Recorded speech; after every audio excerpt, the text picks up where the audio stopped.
word. Amen. Yes, sir. Thank you, Lord. So if you have your Bible with you, please follow me to the Gospel according to Luke, the 9th chapter, beginning with the 28th verse.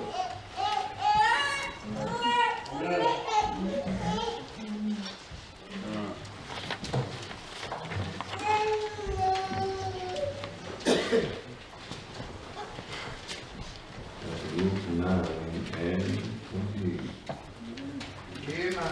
Amen.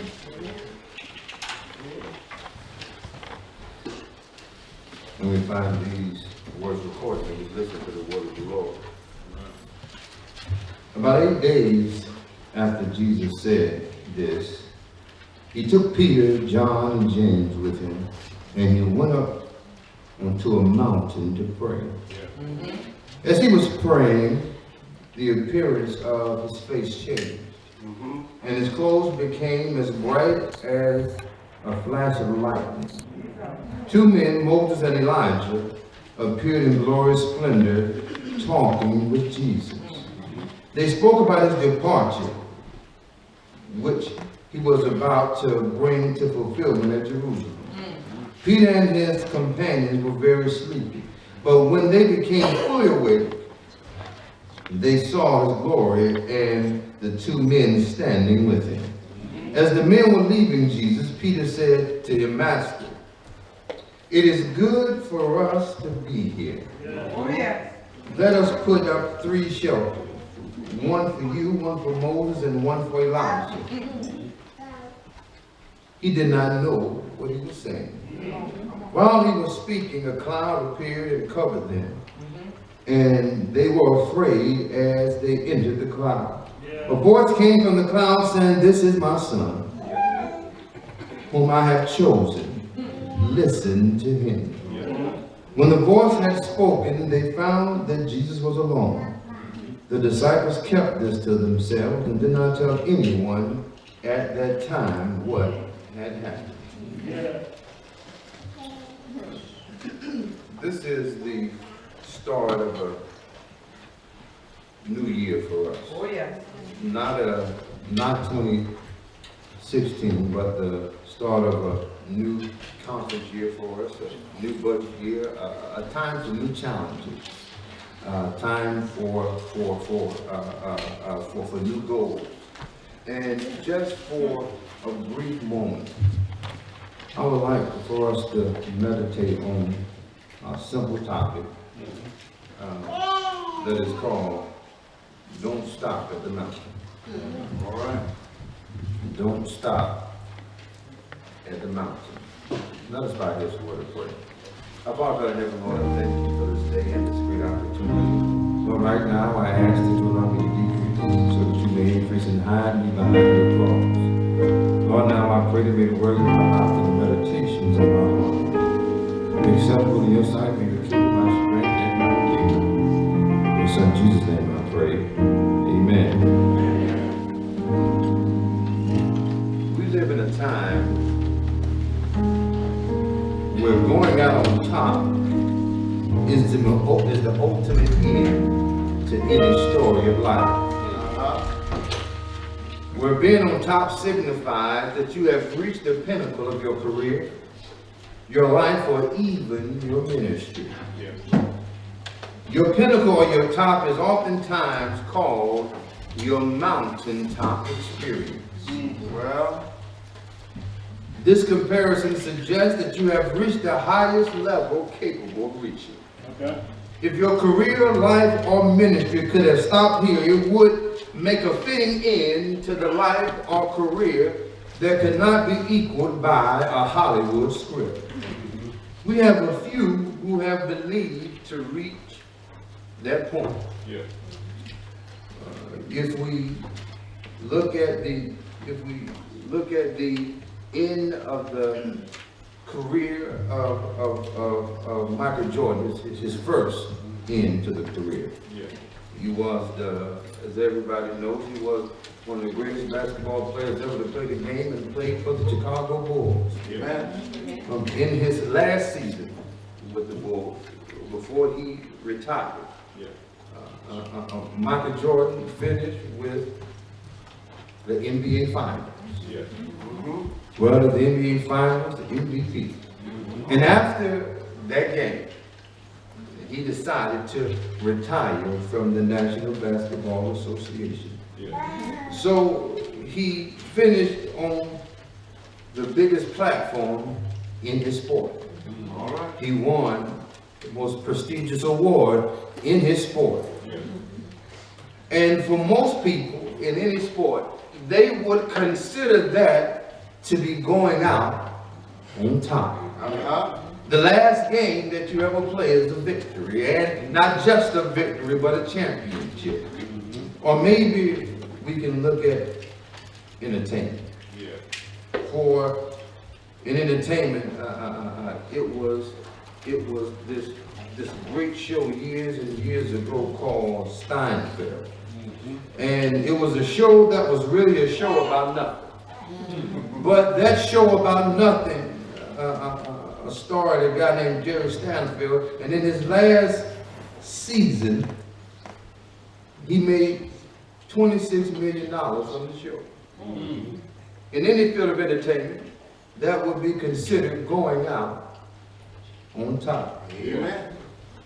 For all of those instances, from any vantage point, would seem to be the perfect stopping point. Yes. But this morning I come to offer you a change in your perspective, Yes. a paradigm shift. Instead of this being your end, I will propose to you that this is just the preparation for something greater that God has in store for you. Yes, sir. As we come together this morning, I say that your mountaintop experience is only the preparation for what's to come. But you don't have to take my word for it. Let's look at Moses. Yes. Moses came across his mountaintop experience at Mount Sinai when he came across a burning bush, but was not on fire. Yes. But not burning, and God began to speak to him. Even though that was his mountaintop experience, that was not the end, but only the beginning of Moses' ministry. For Moses went on to free the people from the wrath of Egypt. Even if we look at David, his mountaintop experience was when God had commanded Samuel to anoint David in the presence of all his brothers who everybody thought would be a better king. And from that day on, the Spirit of the Lord, as the scripture said, came upon David in power. Even though that was a mountaintop experience, that was not the end, but only the beginning. For he had yet to slay the giant Goliath or even become the great king that he was. Or maybe we can look at Jeremiah, who was only a child when the word of God came to him and appointed him as a prophet. Jeremiah didn't even have the words to say, but God touched his mouth and placed his words into the mouth of Jeremiah. Even though this is a mountaintop experience, this is not the end, but only the beginning of Jeremiah's ministry. So in order for us to not get caught up or overwhelmed by our mountaintop experience, there are three principles that we must understand. First, your mountaintop experience is just your preparation. Yes, sir. Yes. Your mountaintop experience is just your preparation. If we look at the text, we see Jesus along with Peter, John, and James had journeyed to the top of a mountain to pray. As Jesus was in the midst of praying, he began to be transfigured. That's why this is known as the Mount of Transfiguration. His face changed and his clothes became bright as lightning. After this occurred, Moses and Elijah appeared talking to Jesus. In this conversation, verse 31 spoke about his departure. The word literally means his exodus, even though it was the beginning of Jesus' journey to salvation. What we need to understand is that when we reach the pinnacle of our career, the pinnacle of our ministries, it's just the beginning. It's just the preparation that God is setting us up for more things to come. What I come to tell you today, God has to set you up to prepare you so you can be ready to go through the things that he has set in store for you to perform the ministry that God has set in your life. For if you can look at many of the prophets of the day, they had mountaintop experiences, but then it just prepared them for things to come. If we look at Saul, whose name was changed to Paul, if we remember, he was on the road to Damascus, and God blinded him. And God blinded him and began to speak to him, asked him, "Why have you persecuted me?" That was Saul, whose name was changed to Paul, mountaintop experience, but that was before he wrote any of the epistles. That was before he was stoned for the sake of the gospel. That was before he wrote letters from jail. That was before him, along with Silas, was chained from head to toe, but yet they began to praise God. An earthquake came, and the doors of the prison were open, and the shackles began to fall.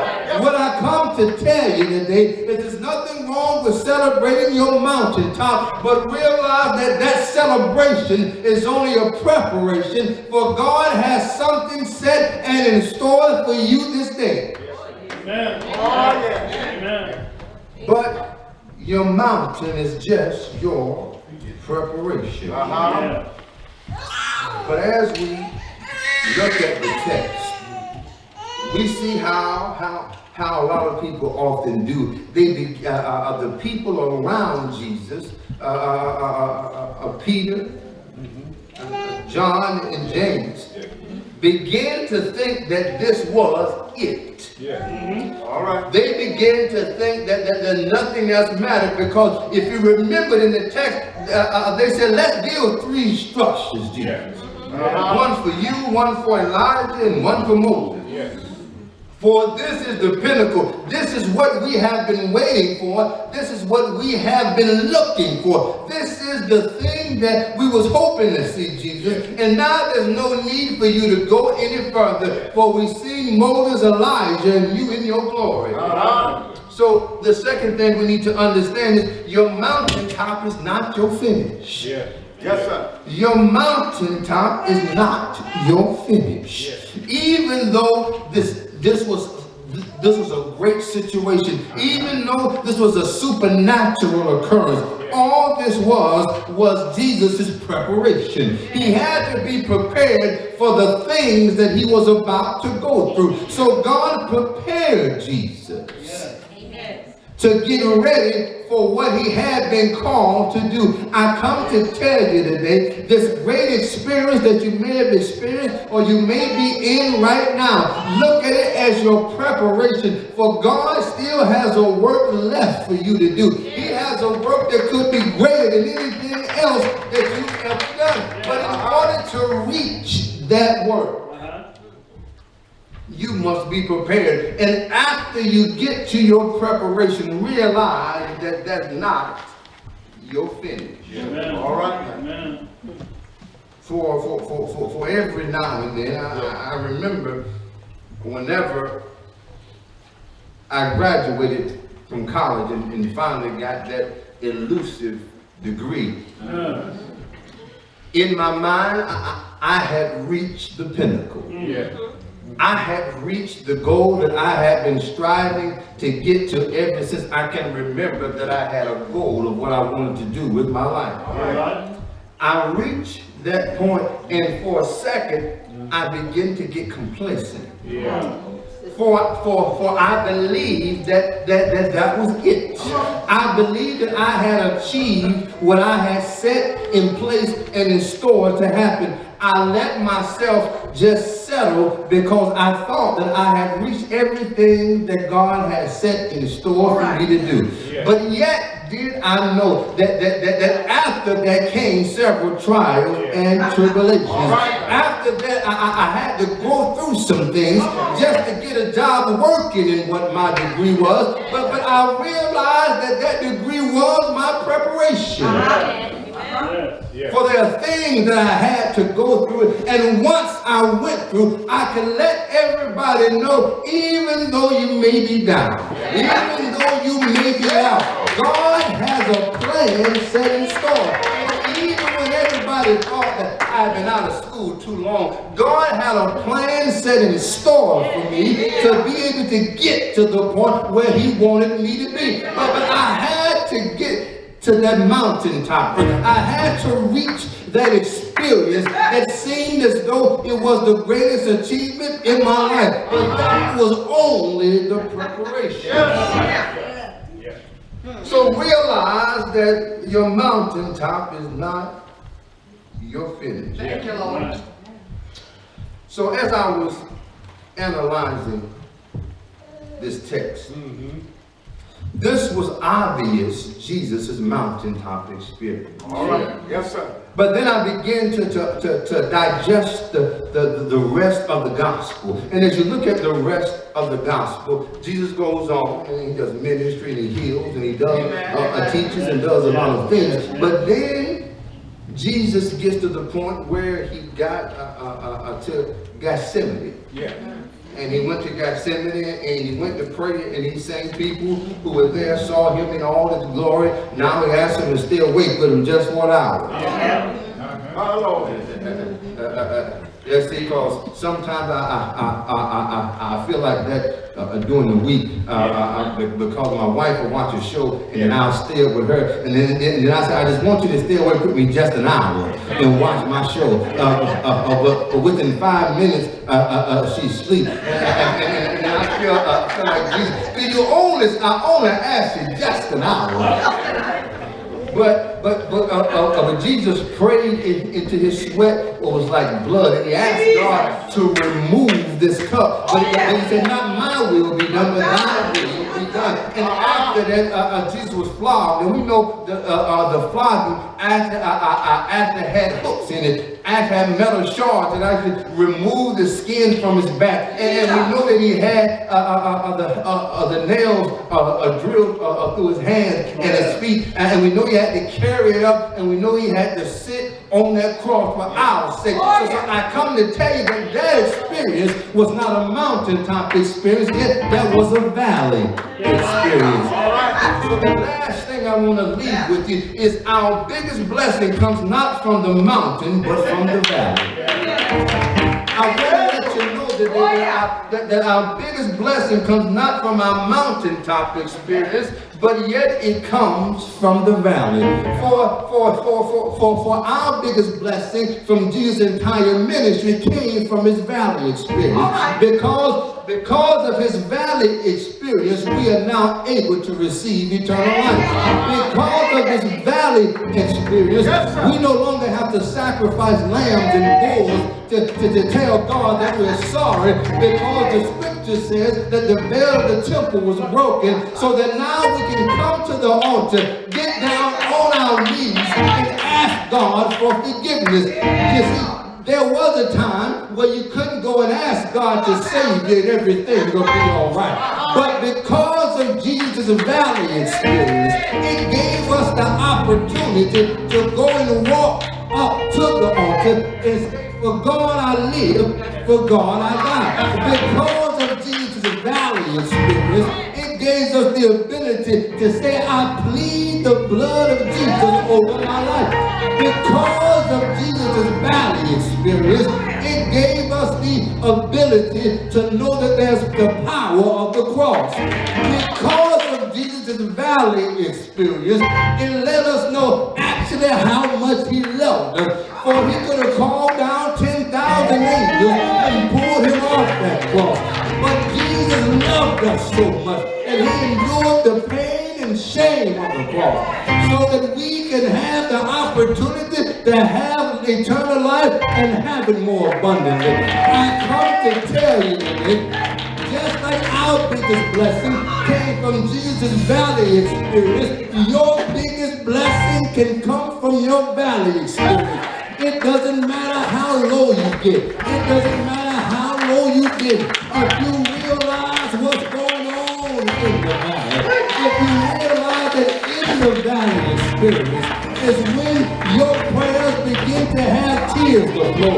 When those tears are like blood and you get so close to God and you realize that everything may be going wrong right now. I don't know going to come from. I don't know where my next meal is going to come from. I don't know where my next job is going to come from.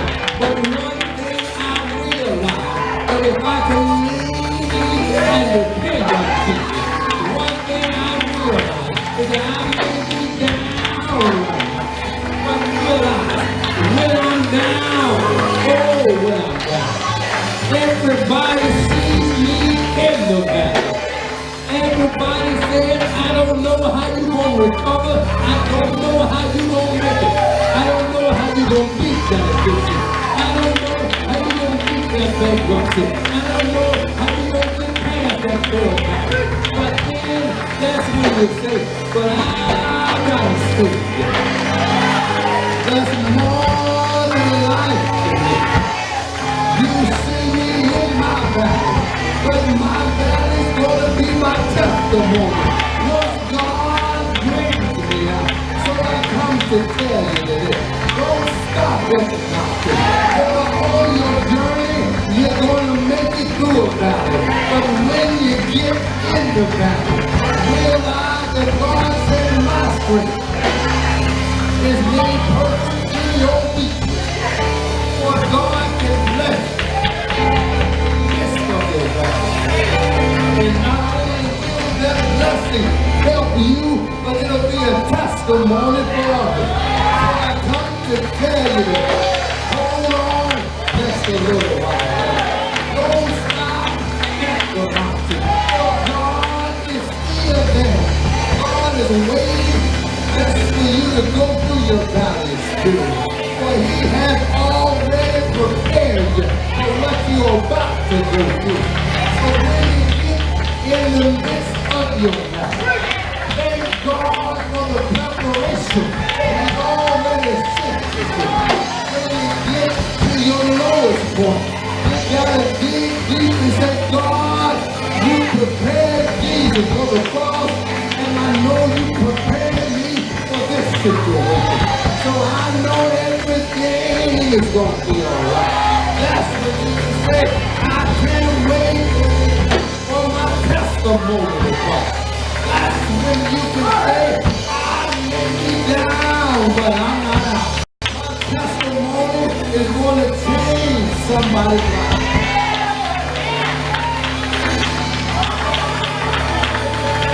I come to encourage you.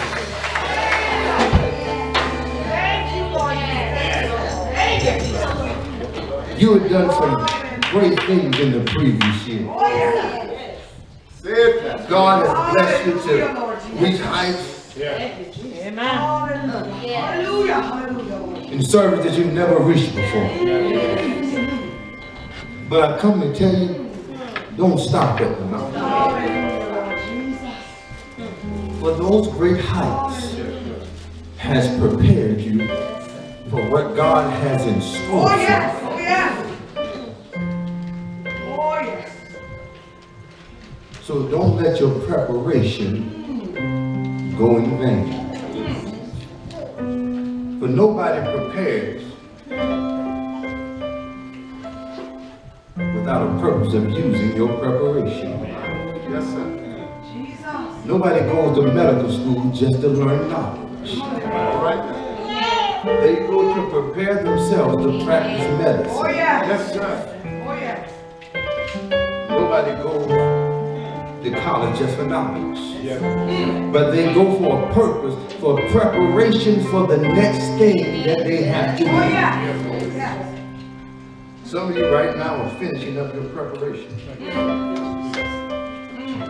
And you've reached some great successes. Thank you, Lord. Thank you. But I come to tell you, don't stop at the mountain. My Lord. For even though you may have reached that mountaintop experience, and on your mountain you see many that are down in the valley. Jesus. But I come to tell you, you've been prepared. Hallelujah, Lord Jesus. Now it's time to go. So let us stand.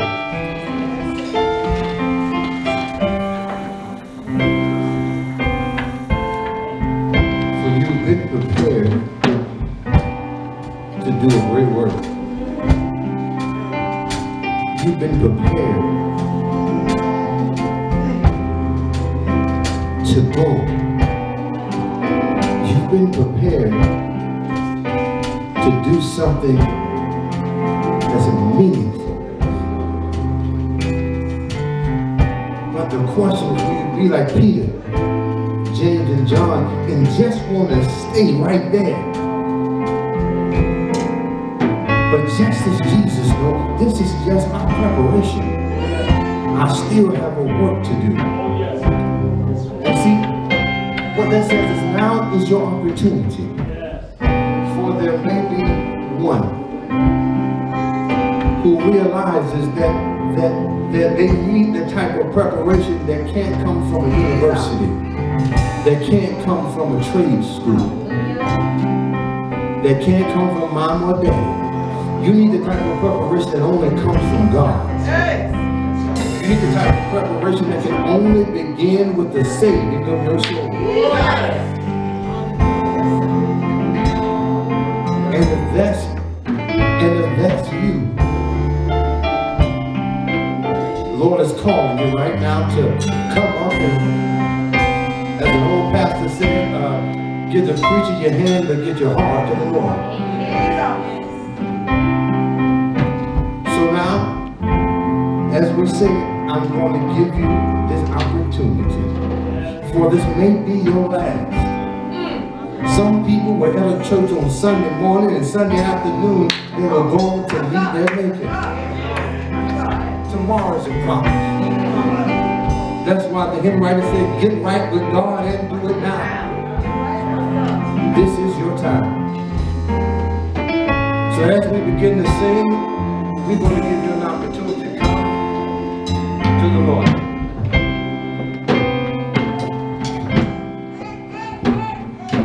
All the way, I'm going all the way. All the way, I'm going all the way.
our service of today.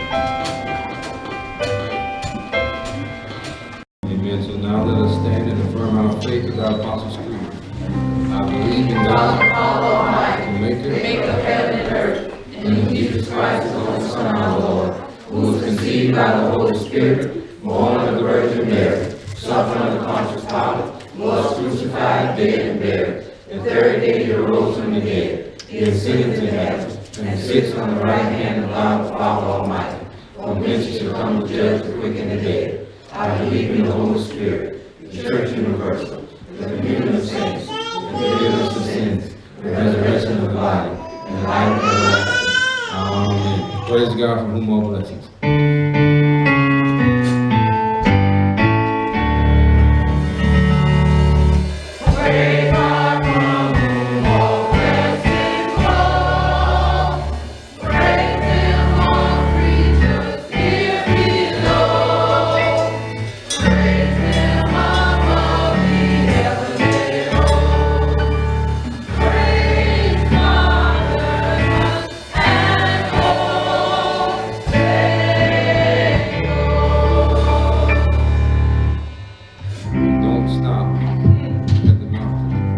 Now for the blessing of our departure. Now may the grace of our Lord and Savior Jesus Christ, the love of God, the sweet communion of His Holy Spirit, may rest, rule, abide each and every one of you, henceforth, now, and forever.